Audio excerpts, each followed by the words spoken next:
Hey everybody, Rob here. It's time for a couple of stories from the ProRevenge archives. First one, revenge to the tune of $50,000 plus on owner who wrongfully fired me. Let's jump right in. Hit that subscribe button for more daily Reddit stories. This is a lengthy story that happened to me around 6 years ago. I applied for a job as a bar manager at a new resto bar that opened up in my area, Ontario, Canada. The owner of this bar had some issues with her liquor license being revoked at a previous establishment, and there was some sort of stipulation, this part I'm not clear on, where she was required to not be on site or involved in the business in any capacity for any reason. She was a prohibited person, and I believe she made her husband the owner on paper, but for this story, she is referred to as the owner. Hire a manager with 5+ years experience and a Smart Serve certificate to run and be responsible for the bar in order to get another liquor license. After a short interview process, I was offered the job and was told of these terms. I accepted them despite the already apparent red flags. I was a very poor student. When the restaurant bar opened, everything quickly fell apart. Despite the owner not being allowed to be on premises, she proceeded to micromanage both the kitchen and front of house. She stopped scheduling kitchen staff to save money and was working in the kitchen herself. Food quality plummeted. Customers became irate at how long of a wait it was, and word spread quickly in the small town. Eventually, a select few regulars became our only customers. More hours got cut, waitresses and kitchen staff were let go. The owner was now drinking at the bar and at the same time was waitressing and cooking. This was all in the matter of a month. One night that month, it was exceptionally nice out and we had a lot of boaters in the area. We had a pier near the bar where boats could dock and walk into the restaurant. A large group had walked in on this night, and they were both very clearly underage and very clearly over-intoxicated. I immediately cut them off, to which they made a very large stink about it, enough that the owner's husband came over to ask what happened. I explained that I had cut the group off and wasn't going to serve them, to which the owner's husband decided to take their drink orders and serve them anyways. Obviously, money was tight, so they didn't care about the rules. The next day, the owner pulled me into the office and accused me of stealing $50 out of the till the night previous. I knew this to be a lie that could be easily disproven because there is a camera located directly above the till that is synced to the timecode on the POS. I was fired on the spot. I 100% believed this was because I was refusing to serve customers and thereby damaging their bottom line. I was really miffed to be accused of doing something I didn't do, and more upset that she used this lie she made up as an excuse to fire me. Because the stipulation of her having her liquor license was me working at the bar as manager, I emailed the liquor control board when I got home and informed them of the rules being broken at the bar.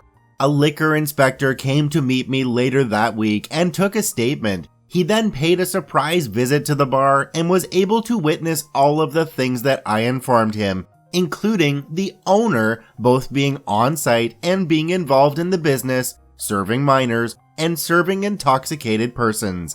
The liquor inspector slapped them with a very large fine, north of $50,000. Their liquor license was suspended, and the owner was too broke to pay the fine and was forced to close the restaurant. I received death threats from her for a while after that, but the revenge was absolutely worth it. I live in Ontario myself, and I can tell you that OP was completely in the right for not serving those customers. The Ontario government is very strict on serving minors and also serving alcohol to people who are already intoxicated. It comes with huge fines. On to our next story. Landlord refuses to fix broken windows, costs him thousands of dollars and his job. Let's jump right in. Keeping things vague in this post on purpose, my girlfriend and I moved into a house that had several broken and cracked windows held together with tape. The rest of the house was great and in perfect condition. The landlord promised to fix them ASAP. He kept promising to fix them month after month with no action being taken. After 6 months, I began recording his phone calls and had recorded him threatening to have us evicted if we got a lawyer, which is highly illegal in my state. Landlord cannot retaliate against a tenant for getting a lawyer. So we got a lawyer and provided him with the recordings and pictures of the windows. We also contacted the city code enforcement department and reported some minor code violations that we noticed throughout the house. At this time, I worked for a medium-sized payroll and corporate compliance company who happened to do the payroll for the company that my landlord was the president of. Because of this, I could see exactly which laws he was breaking due to state and federal human resource and labor law regulations. For example, he did not have a company handbook, labor board posters displayed, and didn't have various federal compliance reporting measures in place. Being in the industry, I knew the minimum fines for the slew of violations his company had would be about $730,000 due to the length of time they had been operating without these requirements in place for his business. So I reported his company to the appropriate regulatory committees, knowing perfectly well that when the shit hit the fan, they would look to him for answers. I didn't hear anything regarding his company violations for some time while the legal negotiations continued between my lawyer and his. In the meantime, the code department issued a $10,000 fine for the code violations, including the windows, and required him to fix the windows. Now, anyone who knows windows knows you shouldn't replace one window at a time, especially when you have numerous bay windows in the house. This required him to replace windows in the entire house, which ended up costing $6,000 as there are lots of windows in the house. The legal negotiations ended after the windows were replaced. In my state, due to a clause listed in the lease, I was able to bill the landlord for my legal fees to fight him on this issue. Add $5,000. We are now at $21,000 in costs incurred by the landlord for these windows.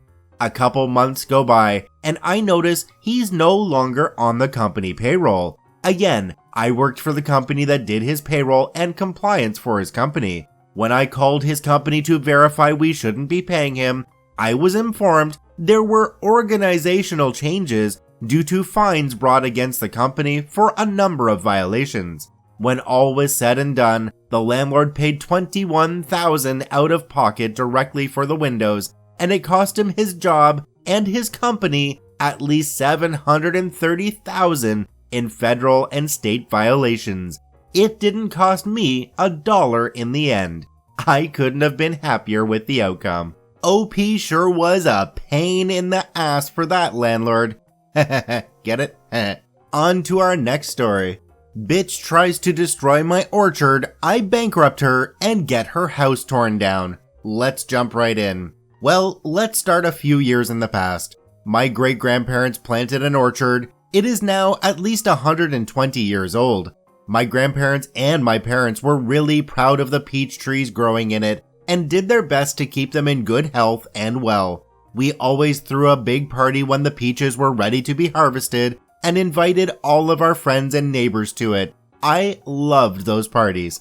The neighbors on the property to the south of our orchard were particularly fond of our peaches. They were a bunch of fine old people, and me and the old man, Sam, were pretty good friends.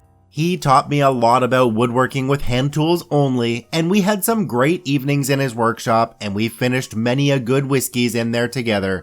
In return, he got a lot of fine peaches, marmalade, homemade peach liquor, etc. Sadly, he died a good 10 years ago. Cancer is a real asshole. His wife followed soon after. Many suspected it was of a broken heart. They had no kids, so all of their property was left to the state, except his tools and whiskey collection, which he had gifted me a few weeks before he died. In comes Karen. The name speaks for itself. Haircut, attitude, bitchiness, the whole deal. She bought the property of my late neighbors. We hadn't had the kind of money to buy it at that time, as we had met some dire straits the years before and all of our savings were gone. The first thing she did before she actually moved in was to go round and make demands of the neighbors on the surrounding properties.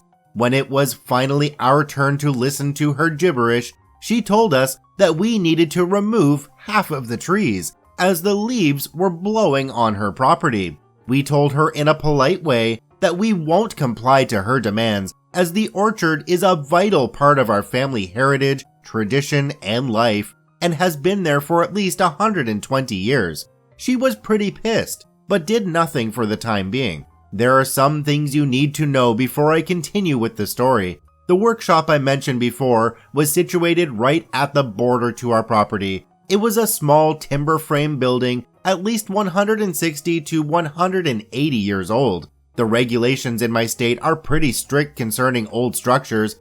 Every structure over 100 years is protected, and you need a special permission to tear it down.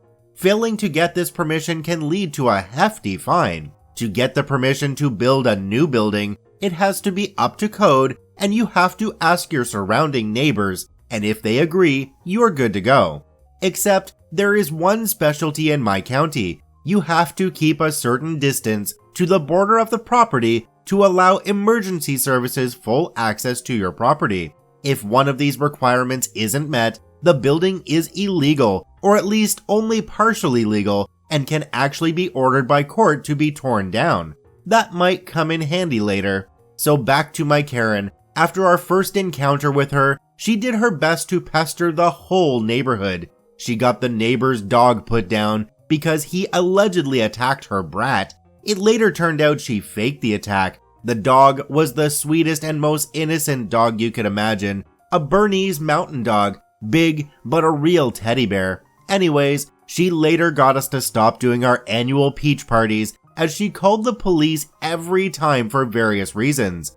Noise complaints, we had a band playing there in the afternoon. Arson, we lit a fire in a designated fire pit in the middle of our property. She called the ATF on us, allegedly making moonshine. My dad had a license to distill for our own consumption. In short, she was a real pain in the bum. And after 3 years, we decided it wasn't worth it to deal with various officers and law enforcement agencies every time we threw the party, and we decided to quit. After she had reached this goal, she resorted to pestering us to remove the orchard. We didn't cave in, and some things started to get really fishy. Somehow, the tires of our trucks got slashed, eggs got thrown on our farmhouse, our cat disappeared and surfaced a few days later in pretty rough condition. It looked like somebody had tried to cut his tail off. Don't worry, he healed up completely, but we actually couldn't prove that she did all that. Then came the day she made her biggest mistake. She had a company come in a sort of secret operation and tear down the old woodworking workshop overnight. 2 days later, they started building a big garage, recreational center, and house right where the shop was, but she missed one fine detail, which got pretty important later on. She didn't ask for our permission, nor for the neighbors. A short while after, the trees right next to her property started to get sick. The leaves turned brown in the middle of summer, and the branches started to die. We lost 4 trees before we figured out the cause. Somebody had driven long copper nails into them. We had a suspicion, but we couldn't prove it. So we put up some trail cameras, perfectly legal as it was on our own property. We caught her red-handed. My dad confronted her, she apologized, and my dad, being the way too nice guy he is, wanted to let her get off the hook. But not me. The nail she drove into our oldest tree was the final nail to her coffin. I started to investigate. I had some friends at the administration of our county and asked them to do some inquiries. Turned out she hadn't applied for permission to tear down the old shop, nor for permission to build a new building. I further did some inquiries on the borderline of our property. Turned out the old markers vanished over time, and her building was about 3 feet on our property. After I had gathered all this information, I presented it to my parents. At first, They were reluctant as they didn't want to start a neighborhood clash, but after I recalled all the things she did to us and our neighbors, they were in. So let the games begin. First, we called the authorities on her for tearing down a protected building and presented them with all the evidence we gathered. Then, we called the building authorities on her for building a building without permission, not up to code, and not only didn't she keep the required distance to the property border, she also built on our property without our permission. Long story short, turned out the workshop hasn't only been protected because of its age, but also because it was a historical landmark, which played a vital role in a conflict back in the 1860s.